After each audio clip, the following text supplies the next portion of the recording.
पहले खरदूषण तिश्रा के पास आई, सारी बात सुनाई। खरदूषण तिश्रा 14,000 राक्षसों की सेना के साथ आए राम जी से युद्ध करने, पर भगवान ने जानकी जी को तो भेज दिया एक गुफा में, और यहाँ भगवान ने युद्ध किया तो एक ही बाण से 14,000 राक्षसों की सेना को अंत कर दिया। आप कहेंगे एक बाण से कैसे हुआ? एक ऐसा मोहिनी बाण भगवान ने मारा, देखहि परस्पर राम करि संग्राम रिपुदल लर मरियो। मानसकार कहते हैं ऐसा बाण भगवान ने छोड़ा कि 14,000 राक्षस लोग देखहि परस्पर राम, सामने वाले में राम देख रहे, अपने आप में राम नहीं देखते, सामने वाले में देखते हैं। और सामने राम है तो उसी पर आक्रमण कर देते हैं। सामने वाला समाप्त हुआ तो दूसरे में राम नजर आने लगता है, और आपस में ही लड़कर सब मर गए। मानस में दर्शन आया, बाद में खरदूषण का अंत किया, त्रिशरा का अंत किया भगवान ने। ये रोती हुई गई है रावण के दरबार में, रावण को सारी सूचना दी, रावण ने बहन को आश्वस्त किया। और देखो यहाँ रावण को बताती क्या है। रावण ने पूछा कि अच्छा ये बताओ कि आपके साथ ये क्या क्या हो गया, कैसे हो गया? तो ये नहीं कहती कि विवाह करने गए थे तो हो गया।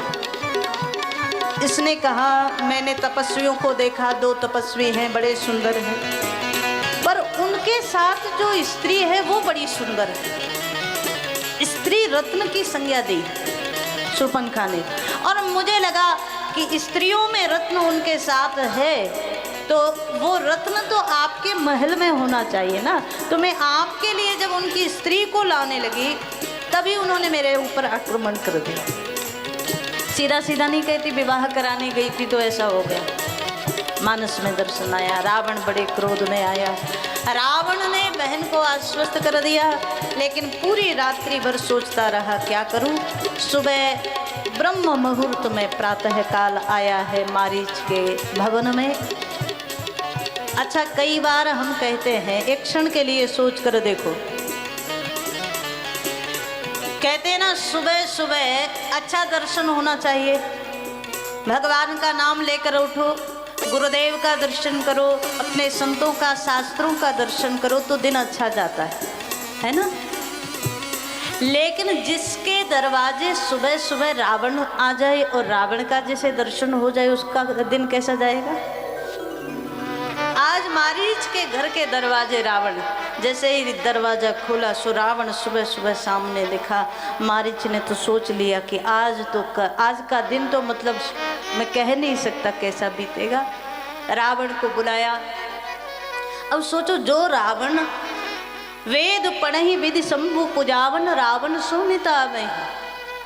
रावण कोई साधारण नहीं है, इसका वैभव इतना है, इसका भय इतना है। जब वेद पढ़ना होता है तो एक आवाज़ लगाता है, स्वयं वेद पिता ब्रह्मा जी को, महाराज आइए हमें वेद पढ़ाइए। सो ब्रह्मा जी दौड़ कर आते हैं, घर में ही वेद पढ़ा जाते हैं। जैसे ही ये नहा धो करके शंकर जी की पूजा करने जाता है मंदिर में, तो एक आवाज़ लगाता है, महाराज जल्दी आओ, मैं मंदिर में आ गया हूँ, समय ज़्यादा हो रहा है। सो शंकर जी दौड़ करके आते हैं, शंकर जी की पूजा करता है, कहता है अब जाओ। वेद पढ़हि विधि शंभु पूजावन, रावण सोनिता। शंकर जी पूजा कराने आते हैं। आप सोच कर देखो कितना भय रहा होगा रावण का। किसी ने तो शंकर जी से, ब्रह्मा जी से पूछ लिया, महाराज ये तो ठीक नहीं है। एक संत तो एक बार कह रहे थे कि जैसे ब्रह्मा जी आकर के वेद पढ़ा करके जाते थे इसको घर में, तो मानो ये ट्यूशन की जो परंपरा है ना, ये लगता है रावण से ही शुरू हुई है। जैसे आजकल आप भी चाहते हो ना कि शिक्षक घर ही आए, बच्चों को पढ़ा करके जाए, जो ट्यूशन वाली परंपरा है ये रावण ने ही शुरू की थी। इसको वेद पढ़ना होता था तो ब्रह्मा जी को घर बुलाता था।